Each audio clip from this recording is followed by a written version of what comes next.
Yo, what's going on, great people? It's your boy Troy This is your boy Trail. from the TNTunleashed podcast. This is the podcast where authenticity lives. It's where ego dies. It's where we talk about everything from life to love to relationships to everything in between. So you might laugh, you might cry, but we hope you leave what? Unleashed. Unleashed. Show what up, brother? What's the business? Man, you already know what it is, man. Who is this person? This wonderful She's taking up our space. human being sitting between us today. Can you please introduce us? I cannot wait. We got a special guest on today. This is my wife, Tiffini Spry, right? So let me give her a proper introduction though. We talking about entrepreneur.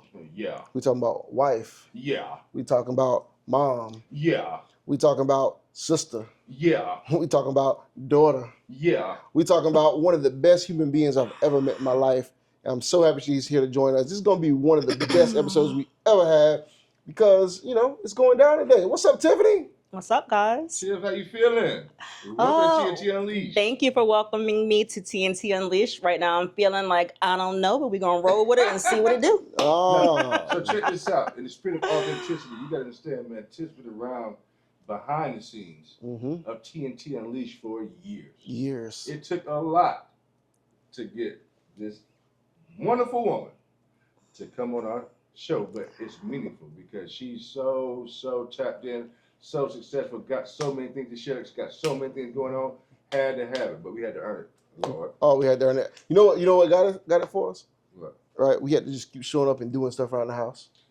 Oh yeah. So Tiff, what was it like for you? And we're gonna get into banter in a second. The general question. Yeah. What was it like for you when we started off and me and Troy's like playing around with equipment all night long? We don't know what to do. Yeah. And you ready to go to bed, and we up messing with stuff. What was it like at the beginning? It was actually really exciting to see you guys try to figure out something that neither one of you had like any actual idea how to do, but you played around, trial and error. Some things worked great. A lot of things did not work great, but here you are because you figured it out and you did it. So it was actually really exciting to see you guys behind the scenes figure out how to make it work. And here we are, right? Here we are. Can I say one thing? Can I say thank you for all the meals that you prepared for I'm us. like the house mom. Every time we was trying to record and we was hungry.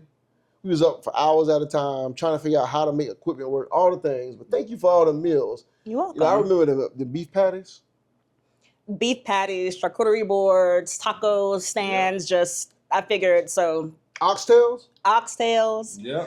You guys are working hard. You're doing everything that you can do to figure this out. Like I'm at home, with the kid. Got a kid, got to make sure she's good. Yeah. I figured the least I could do was make sure you had fuel.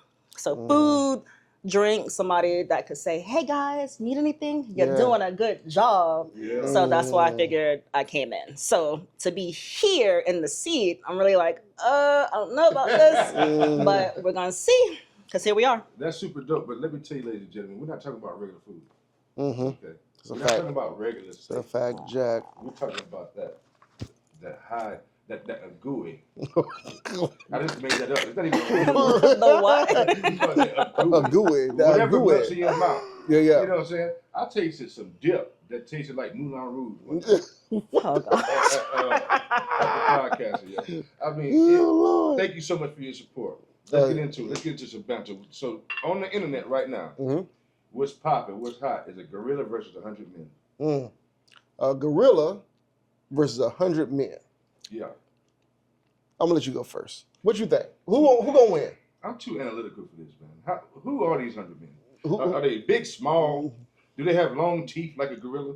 A gorilla can bench press 5,000 pounds and it'll bite you. I'm gonna go with the gorilla, depending on how it goes. Over 100 men? Yeah. I feel like that means you don't have no faith in us. I depends on the men. I can think of 100 men, a gorilla whoop their ass. Now, if it's 100 shacks, if it's 100, professional fighters. Yeah. What if it's 100 Kevin Harts? Oh Lord. Kevin Hart's in shape, so it's going to be endurance based, but they're going to lose. Kevin Hart's going to lose. You know what I'm saying? 100 dudes that work from home don't get their ass whooped. Lord. So, hey, what would you think if you saw 100 dudes get their ass whooped by one gorilla? What would you think about them? Who you think gonna win? I think they effed around and found out. That's a fact, Jack. That's a fact. You should have never gotten that ring. Check this out, homie. We was, at the spot, and there was some races going on in the yard during the cookout. Yeah. We run so slowly at 40-something years old. Yeah. That it's really gonna whip your ass. Yeah. All 100. It's gonna happen. Gonna get scared, and they're gonna try to run, and it's not gonna work. And they got fangs. They're gonna bite you. Yeah, it's a wrap. I mean, I wish I could tell you fellas that I have more faith in you, but I'm not sure. I ain't with it. I'm not sure. Hey, listen, the other night, I'm gonna switch gears real quick. Universal Circus. Universal Circus. So let me tell y'all. So we got tickets from our super producer. Super producer said, I want you and the girls to go out to the Universal Circus. Number one, I love the Universal Circus. Here's why. Because it's for the culture. Yeah. Right? They play all the popular music. Yeah. It's stuff that I think our kids could see each other in. Right? Yeah. And so the Soul Circus was dope. But what I will say is this. I didn't expect for it to monsoon when it was there. Yeah, it was raining hard that day. Yeah. It was raining hard. So all our girls went out. Me, you, your daughter, my daughter, Brandon and his daughter went out. It was a good time, man. What was your favorite act at the Universal Circus? My favorite act was probably some roller skate things that this couple was doing, like around the table. Yeah. But to dope music. But I really, more than anything, like the intro, because it started off in the Caribbean. Yeah. So culturally, it went from Caribbean to South to North to all the black culture. You know what I'm saying? But then Boots on the Ground came on. Oh, Lord. Boots on the Ground. So good representation across the board. It was. Look, I ain't never seen 3 little girls dance like this hard in my life. I saw the video, y'all. They said, pop, pop. And go was popping so hard, I was frustrated. I'm sorry. I was so frustrated and happy at the same time. I was whispering frustrated, man, why does she know this part? Why does she know this whole thing? You know what I'm saying? But the girls had a dope time. It was cool. It was super dope. But let me transition. Happy Mother's Day, belated.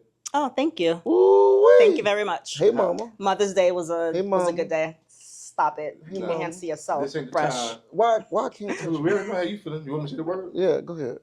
Sure. Yeah. Oh.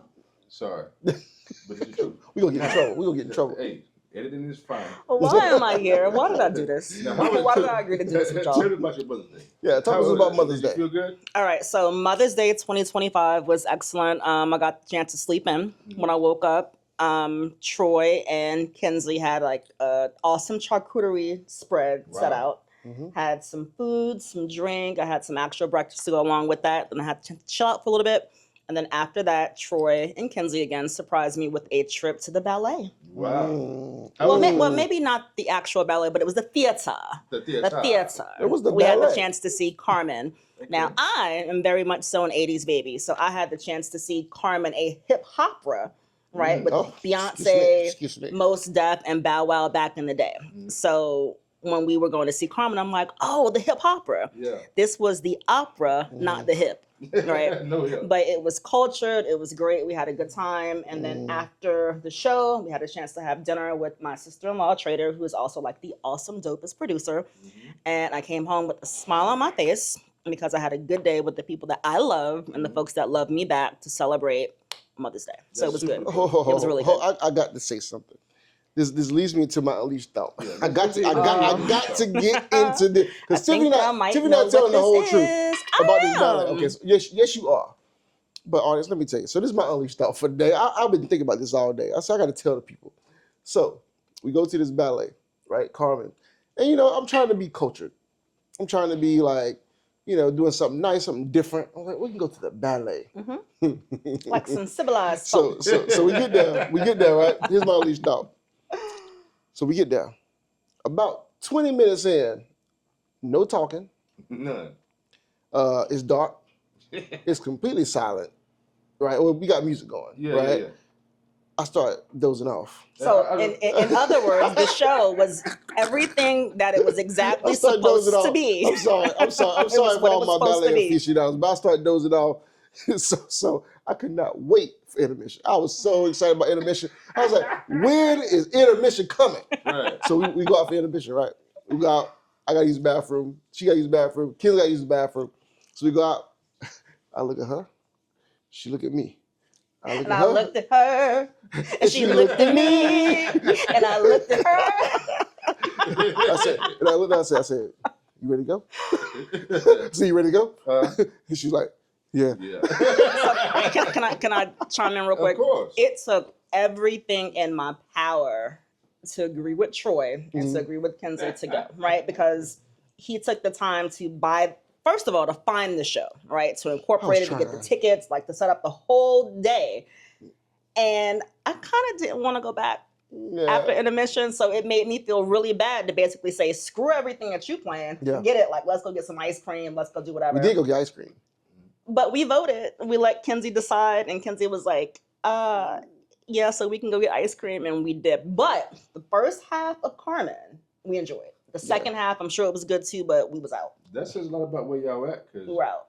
You didn't feel bad that it didn't go exactly as planned. Tiffini was thankful for what you did, but it's time to go. Time to go. Can you tell them what we called it? What did we call it? The Jill Scott. Oh, the Jill Scott. Oh, okay. Funny story here, Terrell. So I love Jill Scott. Yeah. Right. As do I. She's one of my favorite artists. We went to see Jill Scott a couple, like, that was probably maybe 6 months to a year ago, something like that. About a year. About a year ago. Went to see her in Charlotte. I was super excited. And it was cool. We get in there, but it was in one of them theaters where the seats were so small. It was very uncomfortable. It was so, and we in the middle of the row. Right? It's like I use the bathroom, I can't go. Right? Because I got to walk past all these people. And I literally am sitting like this. So guess what? We waited to intermission. Intermission. I looked at her. What happened, Tim? I looked at him. And he looked at me. I said, you want to go have some sushi? Yeah. We left the concert and went across the street to have sushi. That's real. Dude, that's but you know, that's one of the things like that I love about our relationship. Is that we can have these honest moments. We can ditch and be okay with it though. We say forget the obligation, we out. Easily born, we ready to go. But thank you for joining us on Mother's Day. You are an amazing mother, so thank you. Happy Mother's Day to all other mothers out there.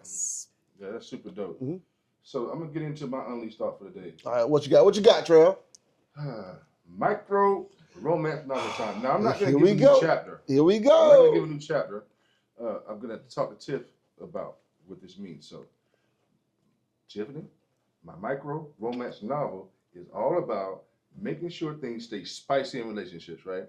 If you're adulting all day, I just believe in my spirit, in my heart, in my mind, that you have to take your partner's mind away from reality deliberately and create a fantasy. So I've had chapters called The Robbery.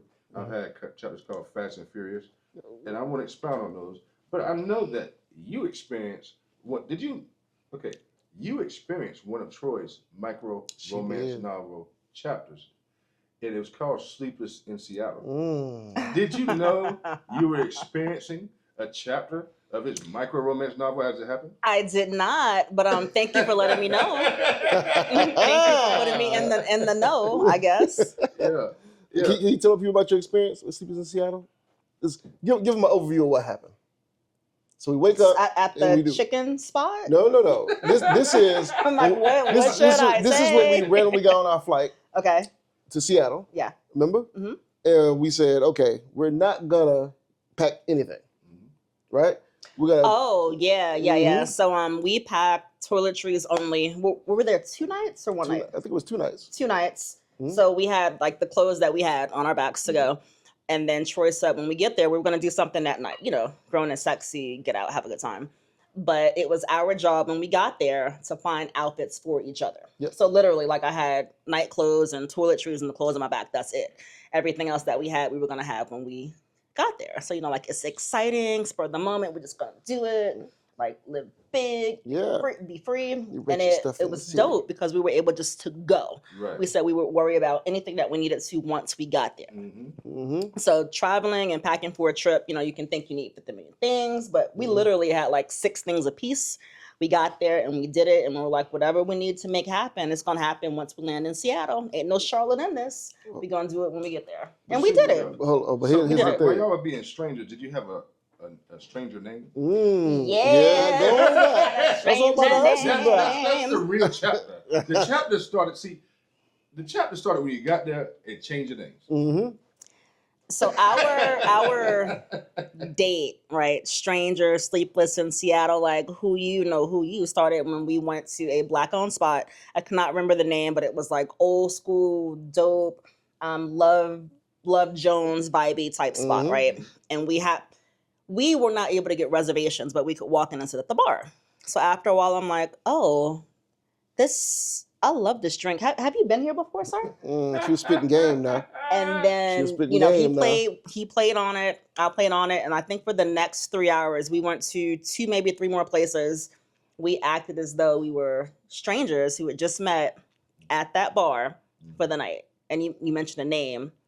My husband got asthma, y'all. He coughed a lot. Right. So at the bar, because like we're pretending we're different people, but his asthma's still there. Mm-hmm. So I called him Mr. Jack. Coffee, Coffee, but in reality it was Coughy because he couldn't stop coughing. Now you want to be coffee again. So he was Mr. Coffee.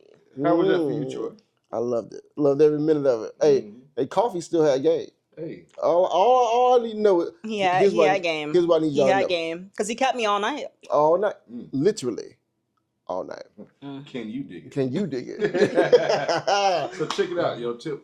Thank you so much again for coming. We're gonna get into rapid fire. We just want to ask you 4 or 5 quick questions, rapid fire, to get to know you just a little bit better. Okay. I got the first one. Go. Coffee or tea? Coffee. Rapper or R&B? Coffee. R&B. Guilty pleasure TV show. Forensic Files. What? Forensic Files. Why? Yeah, please tell us more. So I love. How to kill Troy? You see? No. Funny story. No. Before you answer that, funny story. Every morning I wake up, I'll be hearing these podcasts going loud, right? Murder. How to kill your husband. Where to bury him. Snapped. Where to bury the body. She got all kind of like ideas on how to do some stuff and get away with it. How to not get caught. So in my mind, I'm thinking, so this is where Sheila messed up. See, and she gonna come tell me this, this is an okay thing to do. But anyway, okay, so tell us more about Forensic Files. That's my guilty pleasure. Forensic Files, and it's guilty because I'm so invested in these shows, and the reality is that they are, compilations from people who have met untimely deaths, and they're figured out with the forensics that are left behind at the scene. So I love it. Like I probably watch every episode of Forensic Files, and I love it. But the guilty part is, somebody had to die for me to see the show. Y'all pray for me. So that's the guilty part. The guilty part truly is you don't want to get found guilty when you kill Troy. Yeah, exactly. that's exactly what it is. I'll never tell. Look, if I go missing, y'all seen this episode, right? Hey, if I go missing, we're not gonna find your body. She's seen all the episodes. I'm gonna find something. I'm gonna figure it out. I'm gonna pray for you. I'm gonna figure it out. I'm gonna make sure me and Kenzie live very happily. You will be missed. And she's gonna get all the insurance money. You will be cherished, but if you gotta go, you gotta go. As you hold my hand, you want to try to talk about killing me. You know what? Yeah, that's how it starts. Oh, I got a question. What's something that you're bad at? I am not the greatest at managing the free time that I have effectively. And I have no qualms with saying that because it's something that I'm actively working on, but I suck at managing my time the way I need to. So what's something you bad at? Lord. Let me be. Let me take Let me be. Did you see his reaction just now? Let me take He a is moment. bad at Let letting me take a moment be. to be happy about this admission. He's bad at letting me be. I am actually. I am actually really bad at letting stuff just ride. I just feel like I gotta say something. Like I'd be like, look, I've gotten better. Have I gotten better? You have. You still got a ways so now, to go. every other thing, you have gotten better. Every other thing I'll address. But sometimes I'm just like, I just gotta say it, even though I know she already know it. I just gotta say it. It just is what it is. But I'm sorry when I do it. I try. But you're still gonna do it? I'm still probably gonna do it like a lot of time. It's okay. All good. It's all good. Let's get in the fair file. What'd you say? Oh Lord. So this is one of our favorite sections. That's a fact, Jack. Or segments, I guess I would call it. Have you ever looked at one of our fair file segments? You have? You like it? Yeah. Well, you want to be a part of one? Since I'm here, let's do it. Let's get it. Let's do it. Let's get it. All right, so let's talk fair or foul. Artists, fair or foul? Fair or foul. Is it fair to check your mate's cell phone without asking if you suspect something that they're doing is wrong? Is that fair or is it foul in a breach of privacy? Fair or foul? So with you, Chip. I think it's foul. I think it's foul. I always think it's foul to check anything that belongs to your mate without the permission of your mate. I don't care what you suspect. I don't care what you think. So first and foremost, if you think something is not the way it's supposed to be, you're probably right. But that does not give you the clearance to go checking through other stuff. Because here's what I think is going to happen. You can check and you can look. And if you don't find something that first time, you're going to keep looking. You're going to keep snooping. You're going to do something to try to validate your suspicion. So the best thing to do, mind your business. If it's something for you to find, you're going to find it. But just because you think something is going on, you cannot touch other people's stuff. That's a fact, Jack. What you think? What do you think, Troy? Oh, what I think? Yeah. Oh, it's absolutely foul. Don't be going through people's stuff. That's all I'm saying. Simple. Look, don't be going through people's stuff because if you look and then you find, now you have to decide, right? Now you have to make a choice on what it is that you found. So don't breach people's privacy or not breach people's trust by violating their privacy. I always believe that what is meant to be found out will be found out. I don't need to be digging in stuff. I think that creates more issue for yourself than it does for them.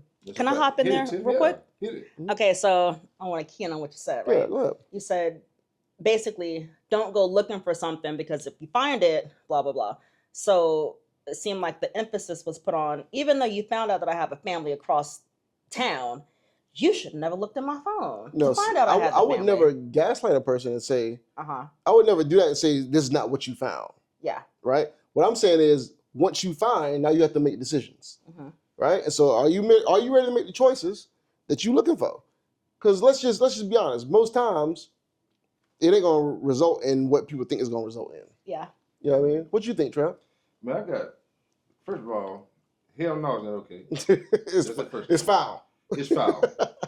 But at the same time, cell phone companies have to protect their information like banks. Because I'm not just worried about what you find on my phone. I'm worried about my credit cards. I'm worried about my bank cards at this point. I'm worried about my emails. I'm worried about what I said to my mama. I'm worried about what I said to my daddy. I'm worried about what I said to my homies. Well, I'm worried about so many things, you know what I'm saying, that have nothing to do with the suspicion. Yeah. It's just too much information. That's why it's a federal law that you can't steal somebody's cell phone. It's a federal law. It's what? If you're not on the same account, that means you don't share an account. Okay. You're not on the same cell phone company. And a lot of couples are not. If you're not a married couple, most people have their individual plans. Individual stuff. Okay. Now, you can't steal a cell phone because if I steal your cell phone, I can go buy some shit.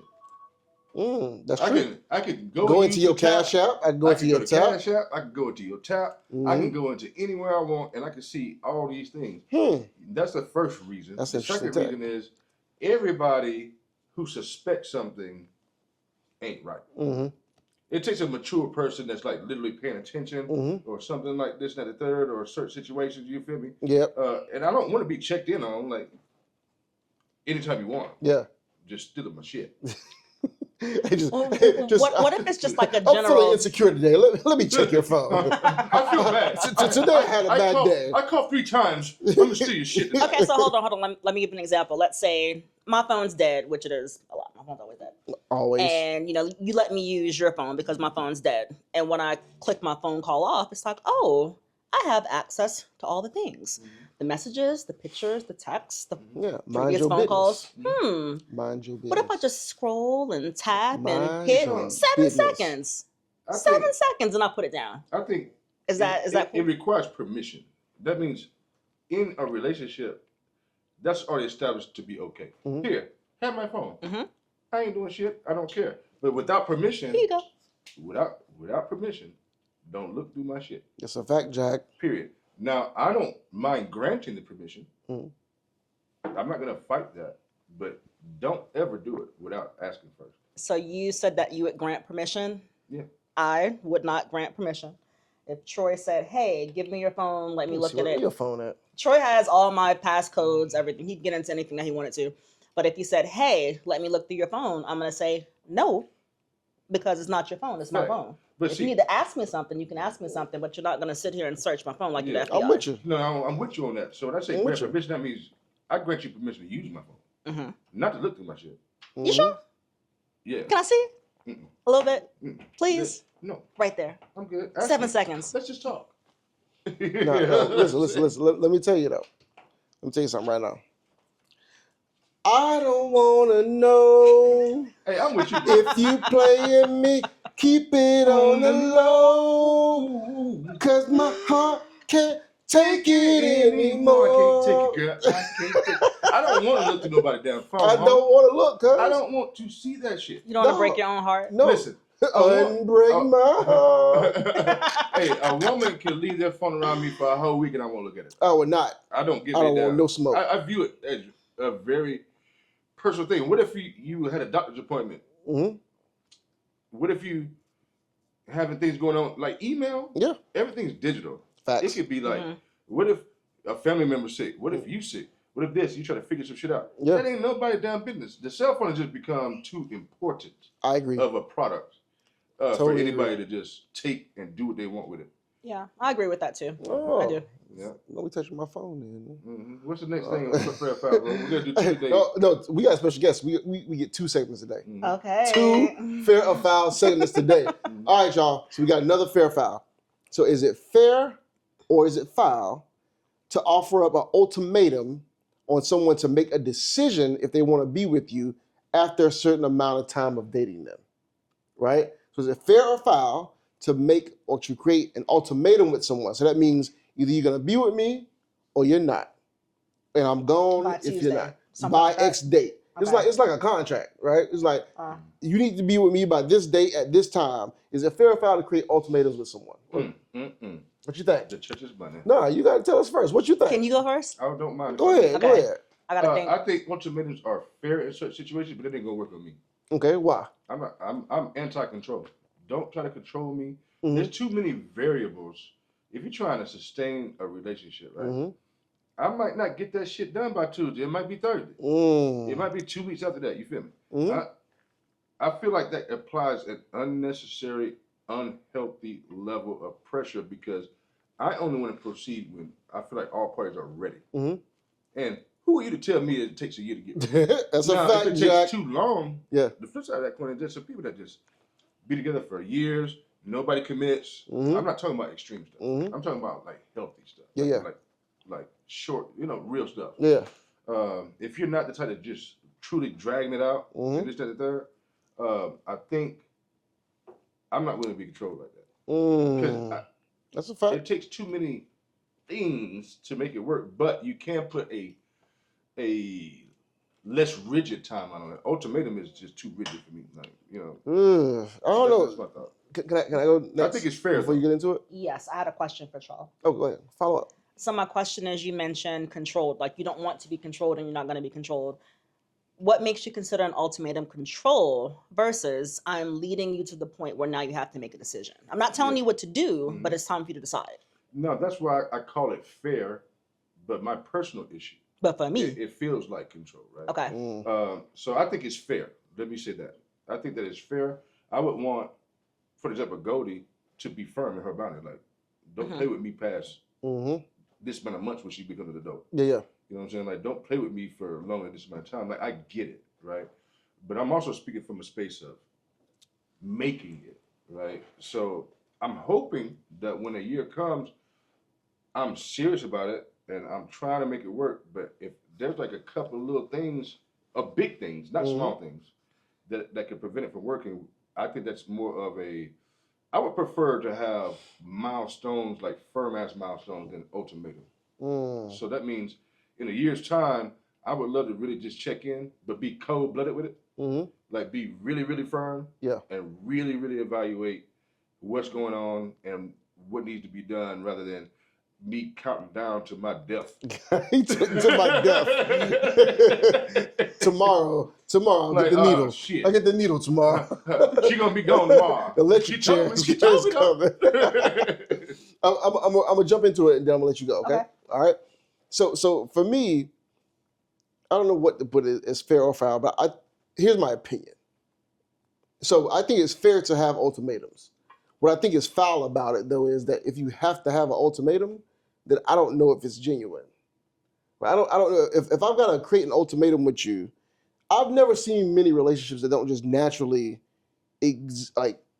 progress, right? They become what they are because I want to be with you and you want to be with me. Yeah. That's my opinion, right? So to me, like it's if you have to stop every couple months or every year or whatever and be like, we gonna be with me or not? You gonna be with me or not?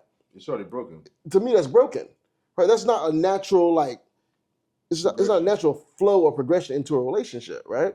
To me. So I think it's like fair and foul kind of at the same time. What you think? So I wanted to go later because I was not sure how I came down on this, but I'm going to say that I think that an ultimatum is foul because of what you just mentioned. Like you're not really in alignment about how you want to do and what you want to do. So if you get to the point where you have to say, you're going to do this thing or else, y'all are probably already in the position where the or else needs to happen because the other person is not where you are. Yeah. So before you have to get to the ultimatum, you probably need to get a little more in tune with your person to make sure y'all are more on the same page. Yeah. Because two people who are on the same page don't give each other do this or I'm gone. Yeah. That's what I think. I totally agree. It highlights your lack of alignment. Facts. So once an ultimatum is presented, it's already messed up. Facts. No, like there's somebody that's really uncomfortable. It doesn't feel safe. It doesn't feel like it's going to work, or doesn't believe in the situation, or doesn't, not fully invest, or needs more to fully invest. So I always view the person that's giving the ultimatum as being the weakest link emotionally in a situation. That is a clear indicator. Like you either try to control me, or you need to go more than I do. And how you gonna feel in the future of that relationship because it's built on that, right? So if it's built on the ultimatum, I feel like that automatically starts a relationship off on a very shaky foundation. It's no longer organic. Yeah, facts. All right, so listen. We about to come in here. We about to get into why we really are here. It's to really talk about you and who you are as a person in your journey, right? It's so much so that I had to bring out my papers today. I had to bring out my whole papers so we can really get a little bit into Tiffini's. Oh, you got papers too? You got papers too. Wonderful. Not, but okay. So we're gonna get to some questions. This is gonna be good. I really want the audience to really get to know you as a person. All right, here we go. Outside of just Miss Pose360, we'll get into that in a minute. But what I want to know is this. Let's take you back for a second. Talk to us a little bit about who you were 10 years ago. Who was Tiffini 10 years ago? Tiffini 10 years ago was eager to do, to be, to achieve, to have, to check all the boxes, to get all the things done, to be in all the places, to miss nothing, nowhere, to be everywhere, to be everything, to be all the stuff all the time. That was Tiffini 10 years ago. Okay. How did you lose fear of missing out? Have you lost fear of missing out? Oh gosh, yeah. So I had huge FOMO from work, personal, everything. This is a story I'm kind of embarrassed to tell, but this is just one of them. When I was at Winthrop, which was about 20-ish years ago, I had a scratched cornea that progressed throughout the day. So it started in the morning. By the time the evening came, my eye was swollen, big, like somebody punched me in the eye, and I had an eye patch on. But that night, the Sigmas had their death march, which was when they had the people who were joining the fraternity, kind of parade through the cafeteria. Me and my eye patch decided I can't miss this, so I put on a hat and I put on glasses over my eye patch because I did not want to miss the 25 seconds of them walking through the cafeteria. I look like a goddamn fool, okay? It was crazy, but I just figured I can't miss out today. Tiffini today be like, honey, you have one eye. Sit your ass down. Whatever's going to happen is going to happen whether or not you're there, and it's okay. So I'm at the point in my life right now where I realize I don't want to be everywhere. I don't have to be everywhere. I don't have to do all the things. Take time to do what I need to do for me.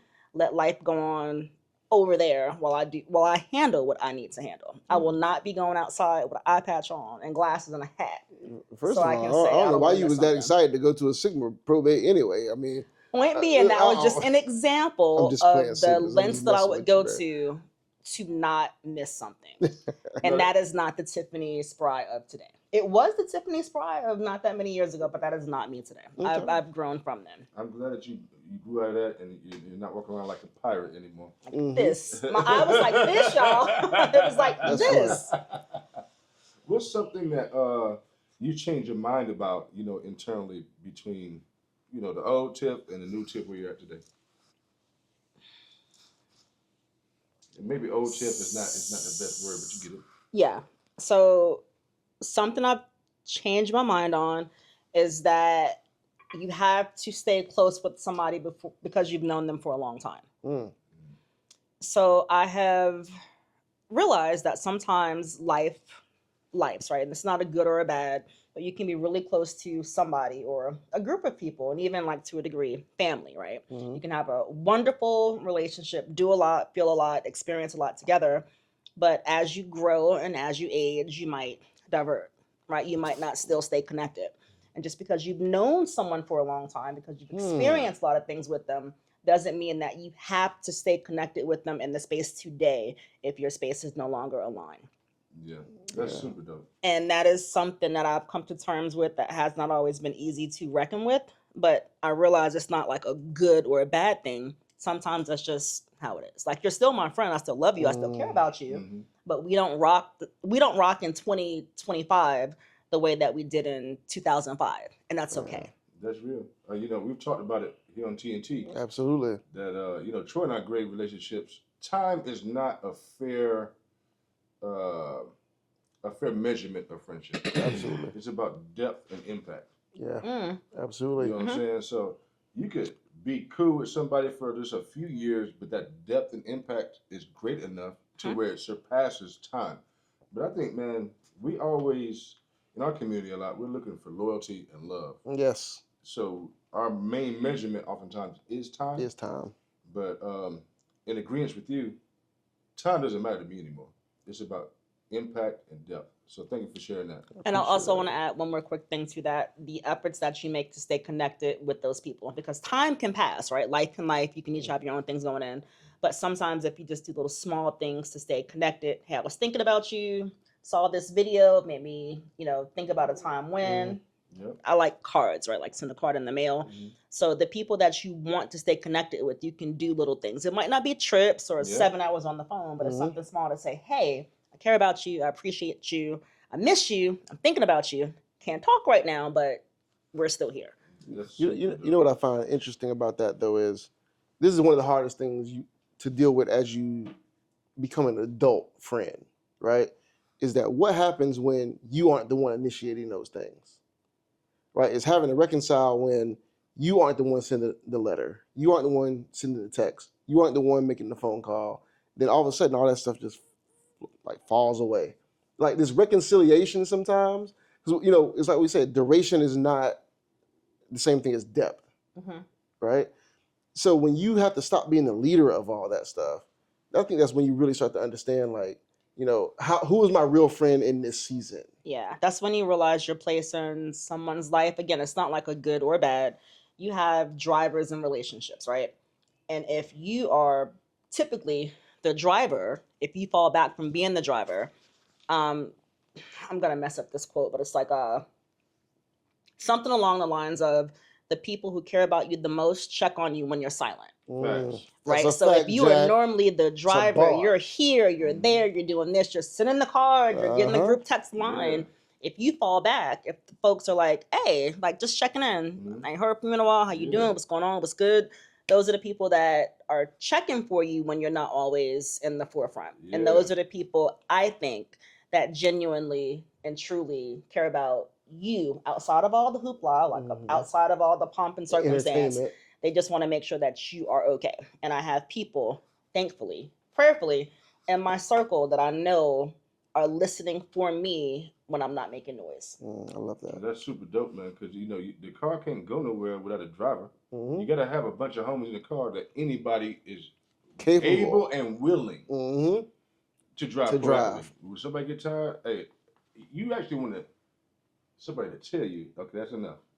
I'll drive now. That's a fact. Well, that's a fact. We get some snaps. Snatch this money. We get some snaps. That's my fake tambourine, y'all. Man, I'm telling you now. If time gets tired, make sure you drive. Let's jump into something that I think is really important, right? Because this is a journey that I've seen happen for you really quickly, but done really well. This is your entrepreneurship journey. This is now Tiffini as a professional. So for all of you, just so if you just tune it in, this is my wife, right? One of the best humans I know, but also one of the most accomplished humans I know, who was corporate bae before corporate bae was cool. Facts. Right? This was the original pharmaceutical rep. Facts. You see what I mean? This was the one who, pins. she had all the things, right? Expense accounts. Had all the things going and then made a pivot. Right? Made a pivot into entrepreneurship. And it was one of the most beautiful things that I ever witnessed in my life, right? Your pivot, right? But what I want to know is this. So here's the thing. What inspired you in the beginning to start Pose360? Okay, so this is a very easy Well, first answer. tell us what Pose360 is. And then plug yourself now. Yeah, please plug yourself now. Tell us what Pose360 Pose360 is. This is the Dope 360 in Charlotte and surrounding exactly. areas. Hello, Who's world. Pose360? My name is Tiffini Spry, and I am the CEO and content, the chief content curator of Pose360 Photo Booth. So we offer 360 experiences, video and photo immersive opportunities. When people want to get together and celebrate and have a good time, that's when we show up. We capture the moment via video, we capture it by our interactive photography, we capture it via different mediums where we really just show up to help you and your guests enjoy the times that you have together. So in a nutshell, that is Pose360. I love Pose. Now, let me add on to that, please. In terms of interaction, in terms of logistics, in terms of timing, in terms of professionalism, you gotta understand, this is like the best you're gonna get. It's not about the equipment.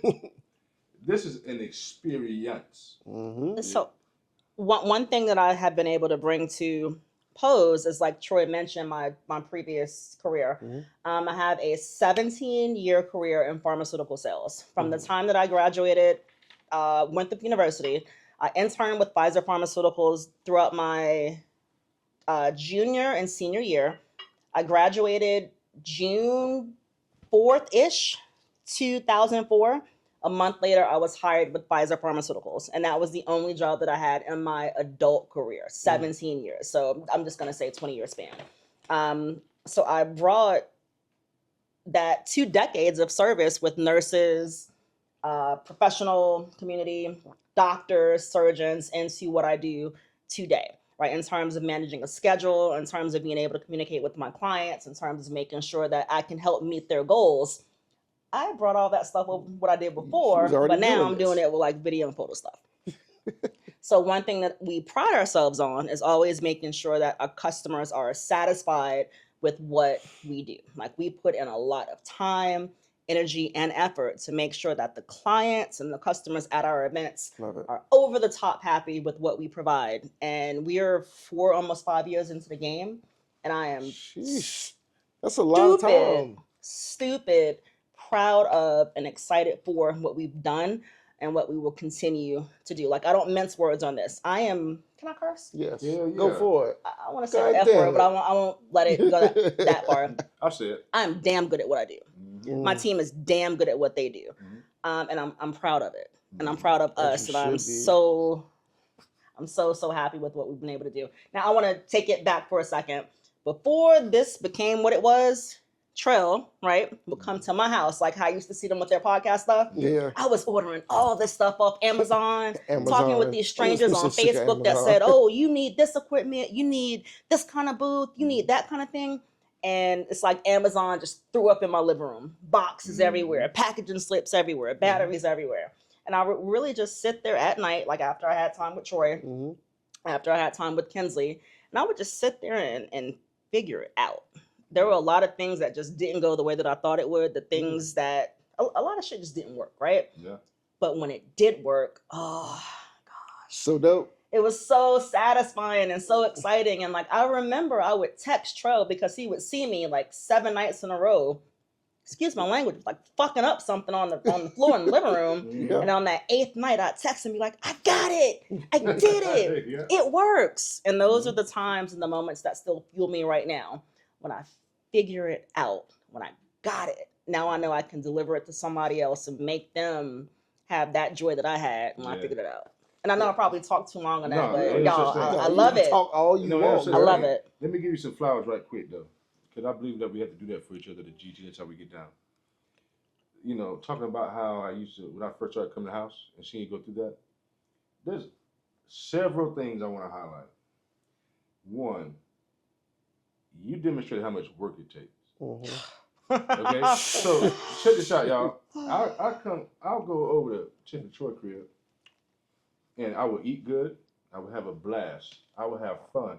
I can sit outside on this nice patio area outside until 2, 3 o'clock in the morning, and Tiffany only comes outside for a brief moment, or to bring some shit to everybody.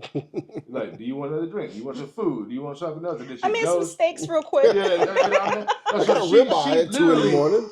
I've watched Tip, yo. I literally watched this shit, yo. I watched Tip take Kinsley somewhere. I don't know if it was Carowinds or where it was at.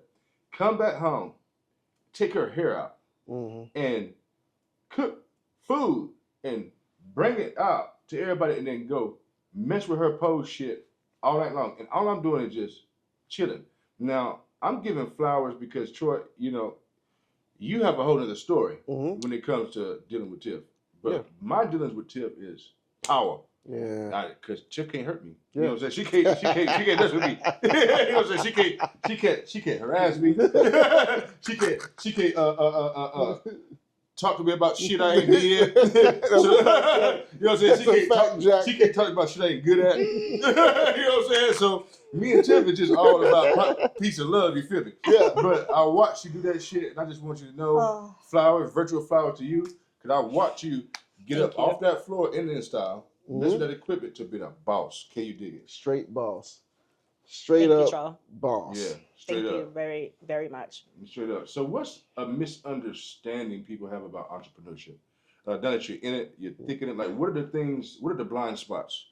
I think that when people think of entrepreneurs, they think we have the ability to do what we want, when we want. Oh, you don't have to check in with anybody. Oh, nobody tells you when to do what you need to do. But the reality is I am tied to Pose 24 hours a day. Because even though I have a team in place for a very long time, and to a degree now, I'm responsible for all the things. So even though I might not be at an appointment or like at an activation, I still have to test equipment. I have to solicit business. I have to attend different networking events. I have to make sure that the things that I have are up to par. I have to make sure that I know my software.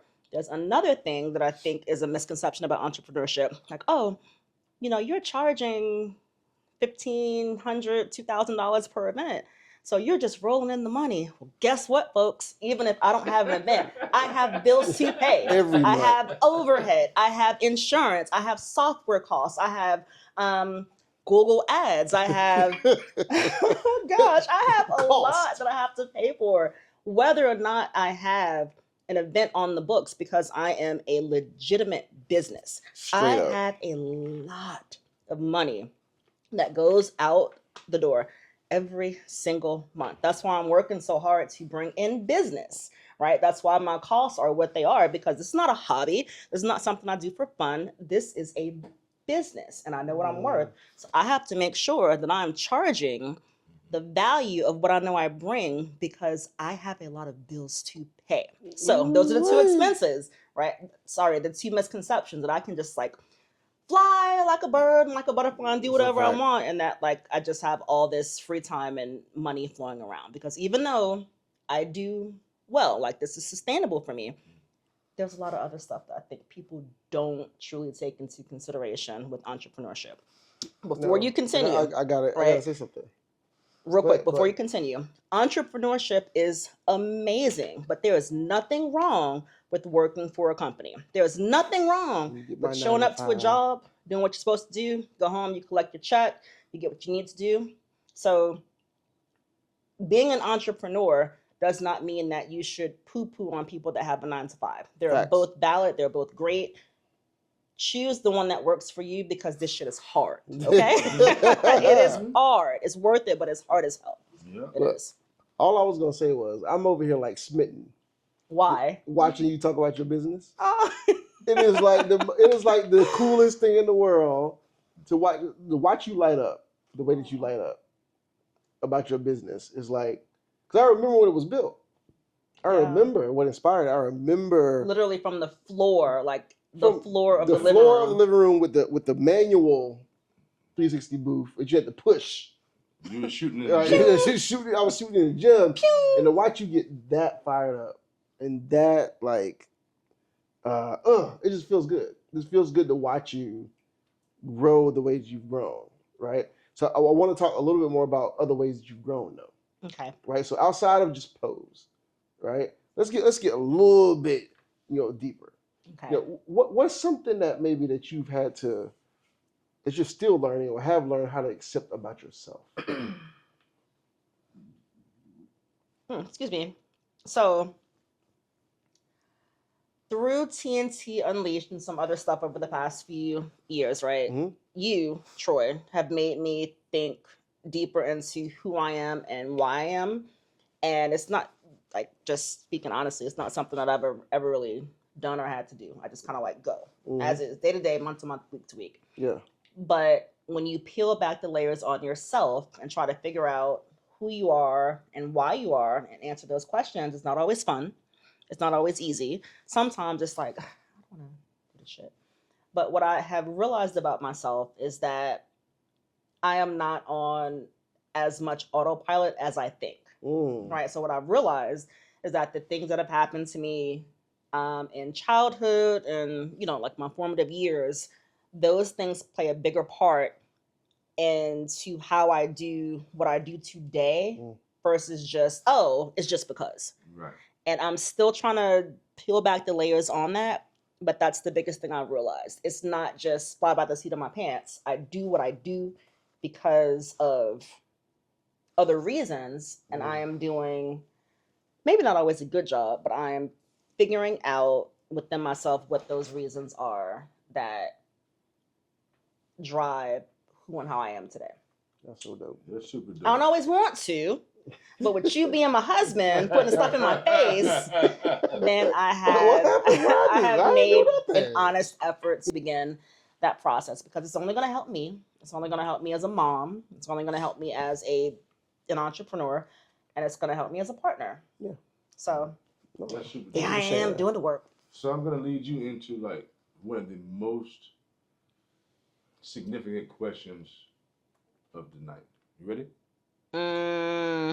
Okay. Why don't you let me make you drinks? Because I'm tell you why. I'm laughing so hard. Latrell Thomas, look at me and listen to me. Troy, you can listen from the side world. Like, hear me. I am not a drunken sailor. That is why you will not consistently pour me spirits. Way back when I used to bartend, I know that a drink is 1 ounce, right? 1 fluid ounce, that constitutes a drink. Your arm will just pour and pour and pour and pour and pour. No, so you will not make me drinks. I appreciate you wanting to, but no, I am not a drunken sailor. So he will not make my drinks. Next question. Let me tell you. That was a good question. I'll ask her, hey, you want a drink? She'll say, no. And I'm pouring my own drink. And I'll smile. I'll say, oh my gosh, thank you so much, but get away from my cup. Yeah, basically. That's real. That's real. So you wear many, many hats. Your mom, your sister, your daughter, your wife. And Mother's Day just passed, right? Mm-hmm. So what's your favorite thing about being a mom?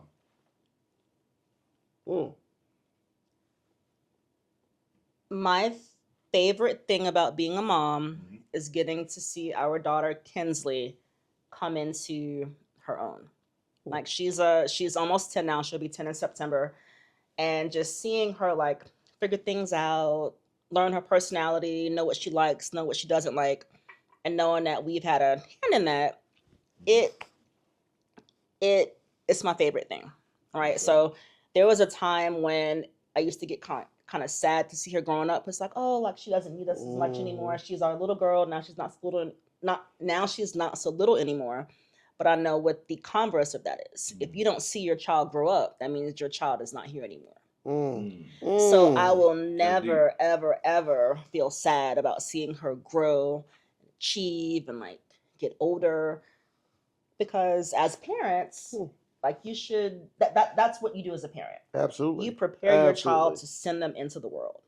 And I just hope that as a mom, especially, like, yeah, we're parents, but as a mom, I want Kinsley to be all the things that she wants to be. Not what I want her to be, not what Troy wants her to be, but I want her to be who she wants to be.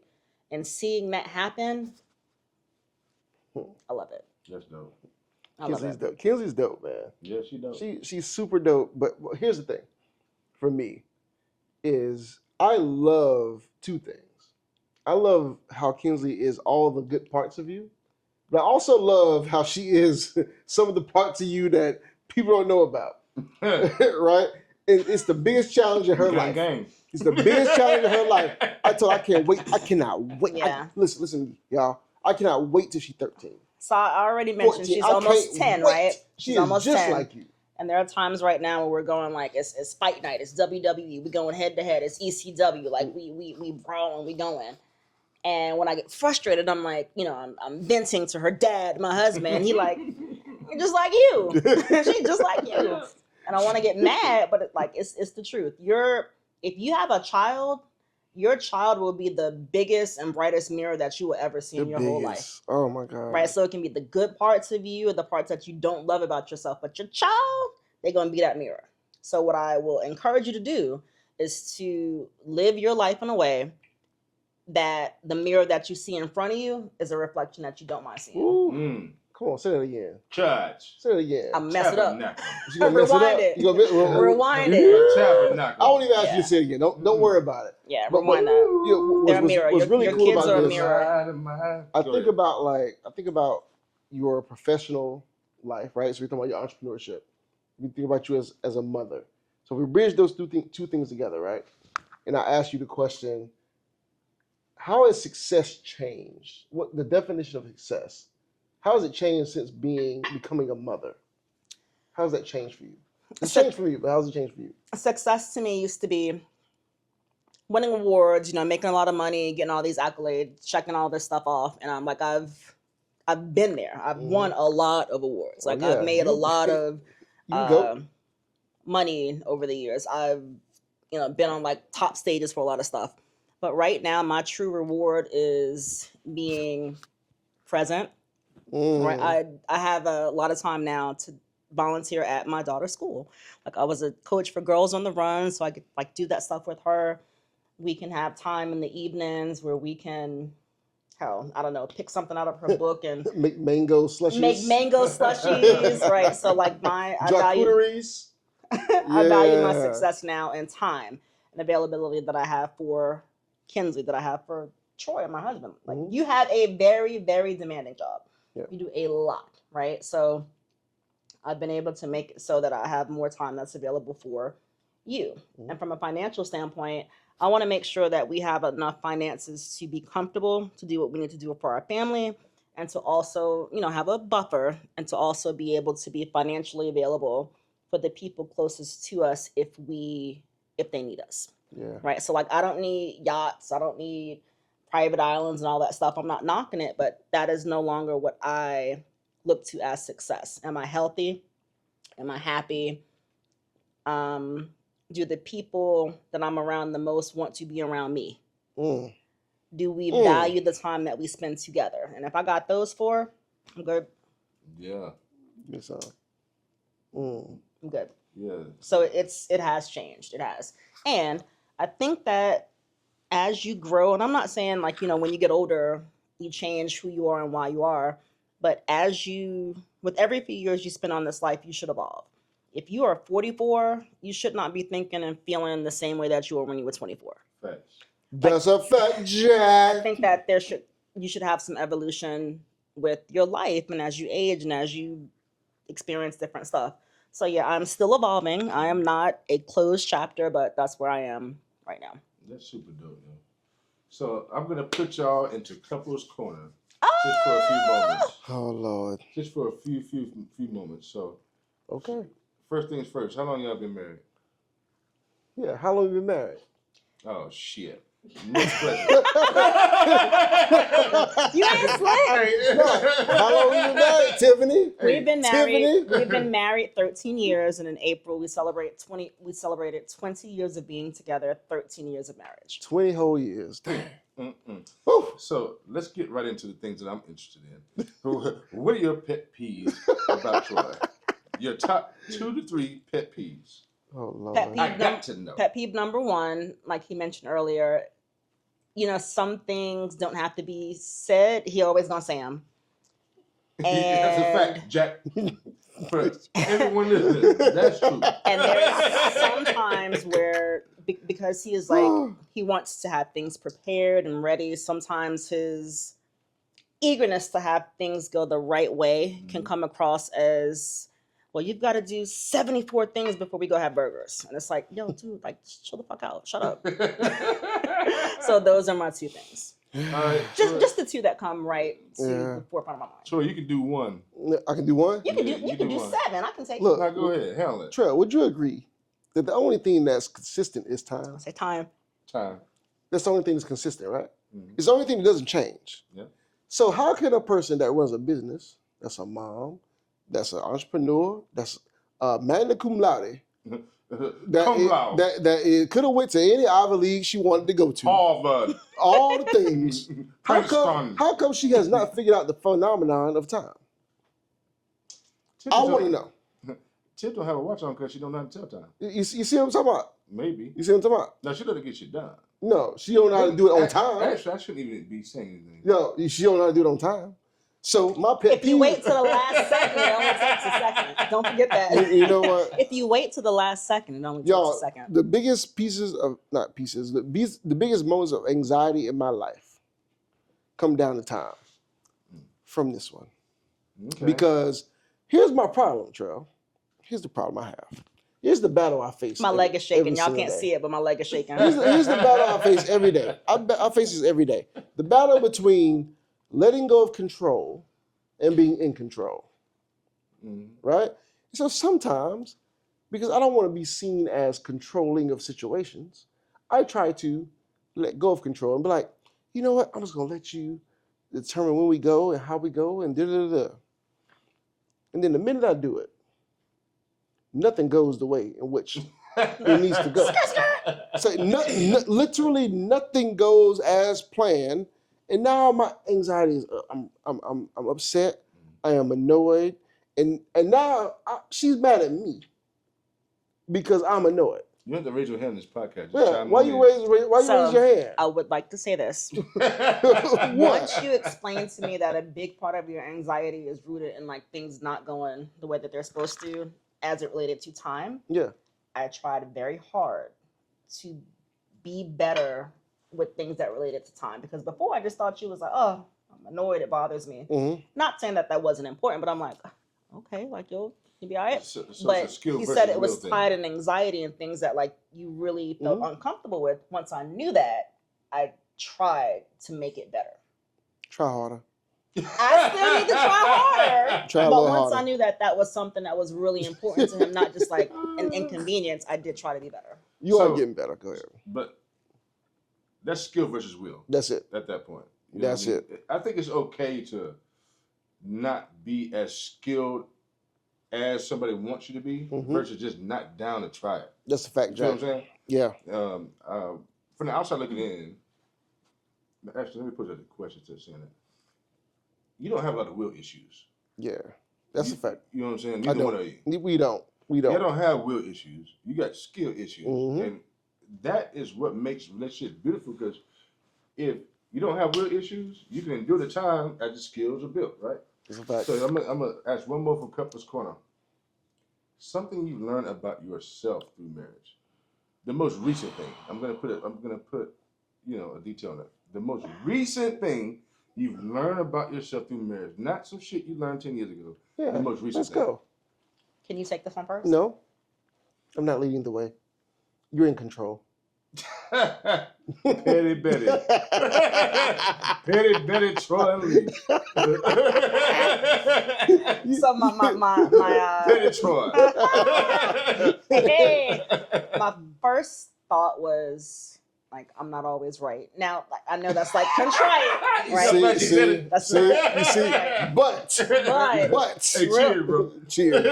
I'm not always right. But what I've learned is that I might not be as easy to get along with as I think I am, because my personality type, like, I'm a pleaser, right? I try to be aesthetic. I try to be easygoing. I will take on burdens that are not my own to make it easier for other people, right? I don't like conflict. I don't like drama.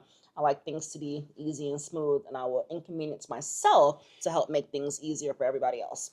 So with that being said, it made me feel like I'm easy, I'm docile, like I'm never the problem, but I'm not as easy to get along with as I thought I had been. And I have learned that by being married to this man here. That's super real. Troy, your turn. Why you gonna flip it so fast? Because I ain't got time for your game. Why you gonna flip it so fast like that? Let's hit it. All right, I got to. So I've had to reconcile with something. Let's hear it. I've had to reconcile with the fact that I have to get over my own ego and defensiveness, because it's not always about me. Right? Sometimes it's just a concern. Mm-hmm. Sometimes I haven't failed. I've just not. She just has a question. And this happened this morning. Yeah, absolutely, absolutely. I've literally had to, like, it's the little boy in you, right? It's the performative little boy in you who always feels like he has to be like proving something to someone, and when something doesn't go right, you failed. It's devastating. And so when your wife has a complaint, or not even complaint, that's the wrong word, or a question, the questioning of you becomes a failure in you. Yep. Right? And that's not what it really is. But I've had to reconcile, like, I might still respond because I can be impulsive in the response. But where I've gotten better is reflecting on how I did it and why I did it, and trying to correct it in the future. No, that's real. You know, I think me and Joe were talking about this. Joy's Troy's twin sister, by the way. But we talked about it. Like, I think a lot of men in our peer group don't receive questions as questions. Facts.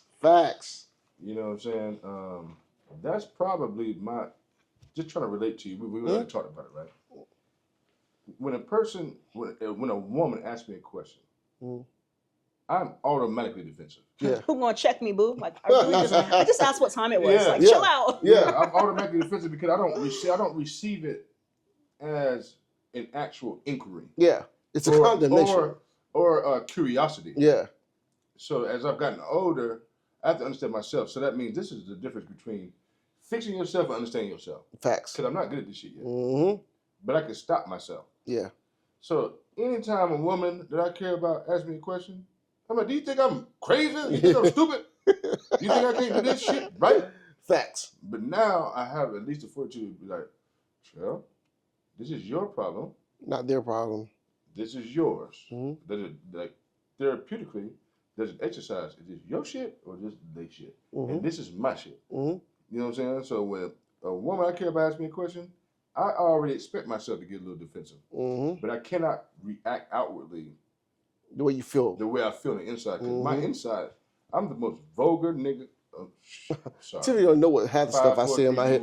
Tiffany don't know half the stuff I say in my head. I'm the most vulgar, most aggressive, hard-talking person internally that you would ever meet in your life.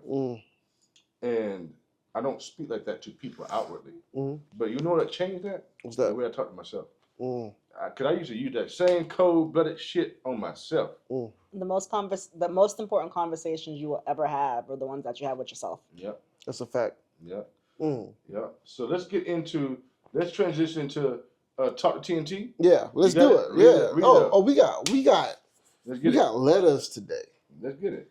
You want to be part of our segment? Yes, please. Sure. That didn't sound very convincing. Yes, I would like to be So a part we of have this a segment called Talk to TNT. This is how we're going to close this out. Okay. Right? But before we get into it, I got something else for you. Pull out my fancy dancy sheet. What you got on that sheet? So, here we go. This is a lightning round. I want you to finish the sentence. Before we close it out with our letter, Okay. I want you to finish the sentence. Like first thing that comes to mind? Because first and foremost, I want to thank you for this dope conversation. It's been super good. It's been insightful about you, about us, about so TNT. Nervous, y'all. I know you were. Almost was but like, it's almost over. I think I broke my leg. I can't come, y'all. It's all good. But I really want you to speak to the people real quick. Right? You ready? So this is called Finish the Sentence. Okay. All right? Get to know Tiff. You ready? You ready? Yes, let's go. Let's go. Let's go. Finish my sentence. Let's go. I feel most powerful when. That's too slow. It's too slow. Okay. Too slow. Okay. Nope, I'm going to start over. Okay. All right? Okay. All right. Too slow. All right. It's called rapid fire. Rapid fire. I feel most powerful when. I know I did that shit. I wish more people knew that I wish more people knew that I have feelings. Okay. Do you? See? I have feelings. We need to do a part 2 now. Part 2. You slowing it down, rapid fire. Hush. I have feelings. Okay. All right. Success to me means? I am happy. Okay. I never leave the house without? I never leave the house without, I never leave the house without gum, lip gloss, and glasses. Okay. Final one. I want to be remembered as. I want to be remembered as a person who lived her life for herself. Okay. Here's your final thought before we get to talk to TNT. All right. So what's something you want other women listening to take away from your story? Think about that. Sit on it. Let it simmer in your spirit. Does it have to be fast? It doesn't have to be fast. I need you to think about it for a second. Okay, read it again. All right. What's something you want other women listening to take away from your story? Okay, I got it. Oh, you already got that fast? I got it. I know I got it. All right, let's go. What I want other women to take away from my story is that you can live the life that you want to live for yourself. Not for your grandmother, not for your husband, not for your kids. Live the life that you want to live for yourself. That's number one. Number two, allow yourself to pivot. Just because you thought something was going to happen and just because you had something outlined, if that shit don't work, pivot. Do something different. Switch. Allow yourself the chance to pivot and go in the direction that is going to work for you now versus the one that you thought was going to work for you before. Boom, 1 and 2. Those are the 2 takeaways. That was cold. That was cold. That was cold. Right Give us some. Cold-blooded Tiff. Oh, okay. Because and I know that there are a lot of people that might have negative connotations with this. I'm a feminist through and through. I'm a woman. I love women. I support women. I think that we are awesome. Women can do all the things. There have been so many things in society that still are trying to hold us down now. But women are awesome. I believe they're awesome too. We are strong. We are powerful. Just got to tap into it. Do what you want to do for you. Anything that's trying to go against that, can we curse? Fuck them. Fuck it. You know what? This has been see, episode 6 of TNTunleashed podcast. We got nothing else to say.